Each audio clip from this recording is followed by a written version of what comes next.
First of all, there is a deeply ingrained notion of American exceptionalism. We are democratic. We believe in equality.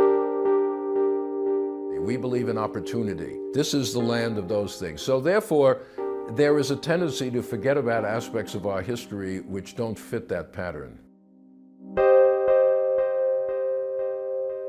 Most people don't have a very complex or deep understanding of American history. We forget that at the very moment that the Declaration was adopted, there were 500,000 slaves in these 13 states. We forget that the Constitution, which establishes our framework of government, also protected slavery. After the Civil War, during the Reconstruction period, for the first time in our history, African Americans gained the rights of citizenship. They got the right to vote in very large numbers. This was a radical change in the functioning of American democracy, and it led to a violent backlash. The Ku Klux Klan, violent groups like that. People don't tend to emphasize that because it doesn't fit the image that we want to have of the greatness of our own country.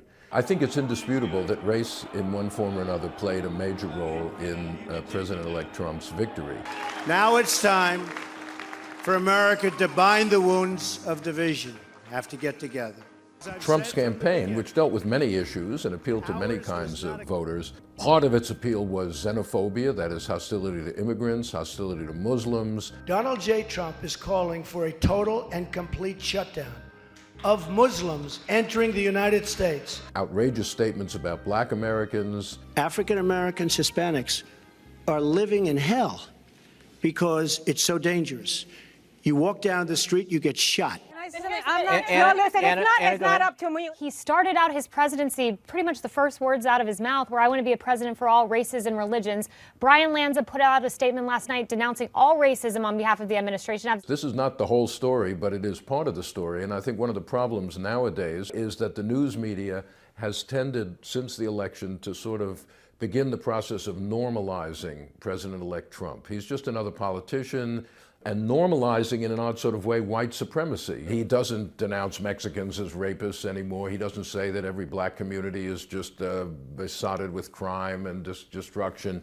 But nonetheless, it's important to remember the kind of campaign he ran, because it has, I think, sparked very, very unfortunate impulses in parts of the country among some of his supporters.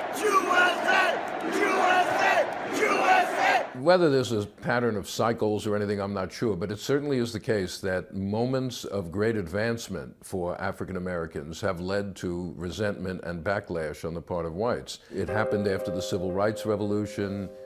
It happened after the Civil War and Reconstruction. From the very beginning, Obama in the Oval Office sparked deep resentments among some people. We provided additional information today about the site of my birth.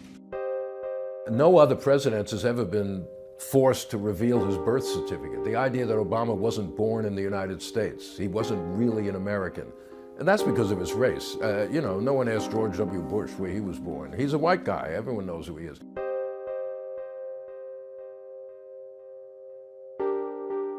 People want a comforting history. There's no question that race was part of this campaign in a more dramatic way than it has been for many years. And I think if we forget about that, we will be missing something important that's going on in our society.